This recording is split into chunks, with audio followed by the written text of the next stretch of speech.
What's up les traders? Donc on fait une vidéo aujourd'hui de l'analyse de CAD CHF. Donc on perd pas plus de temps sur l'introduction, on s'en va directement dans l'analyse technique.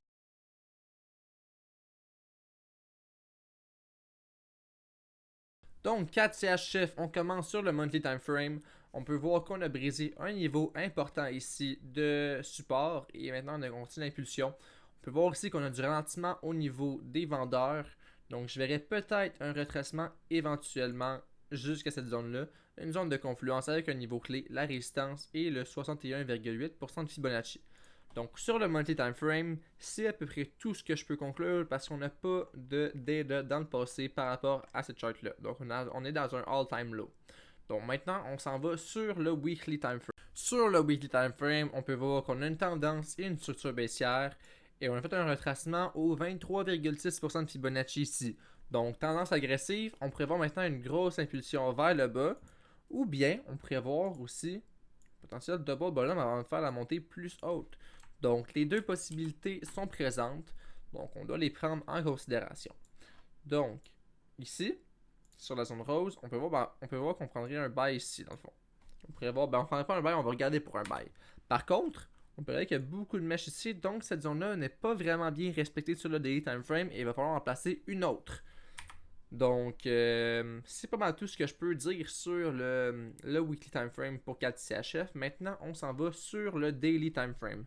Donc, maintenant, on arrive sur le daily time frame sur 4CHF et on peut voir qu'on a une tendance baissière avec une structure haussière.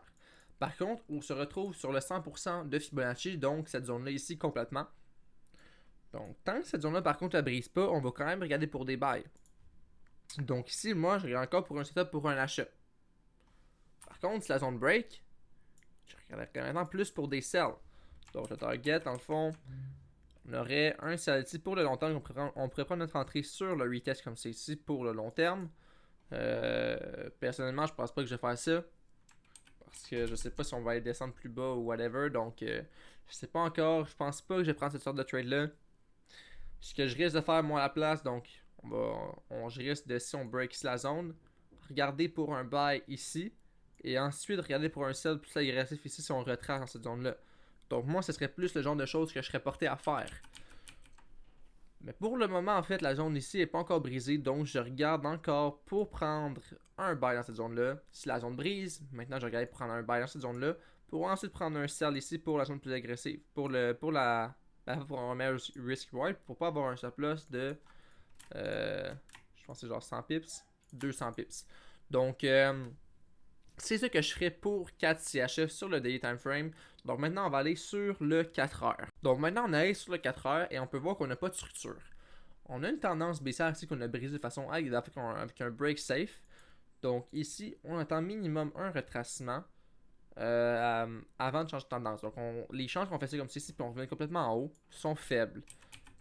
Donc il y a une possibilité, si on remonte, on va faire une structure en notre faveur. Donc c'est là que je prendrai mon buy en fait. Donc c'est comme ça que je prendrais mon buy sur 4CHF, donc une formation avec une structure en ma faveur. J'attendrai pas un break de structure en un time frame plus risqué comme le 30 minutes ou le 1 heure, parce que comme que je l'ai dit, on va faire un retracement et on va faire une nouvelle impulsion. Pas nécessairement un lower low, mais un low. Donc c'est pour ça que je prendrai pas mon trade ici, j'attendrai vraiment une structure en 4 heures pour prendre mon trade.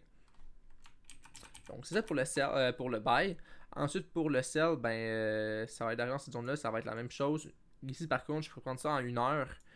À moins qu'on ne fasse pas encore aucune structure. Si on fait encore une autre structure ici, je vais entendre ça en 4 heures. Mais si on crée une structure à vente, donc je comme ça ici je peux prendre mon entrée en 1 heure.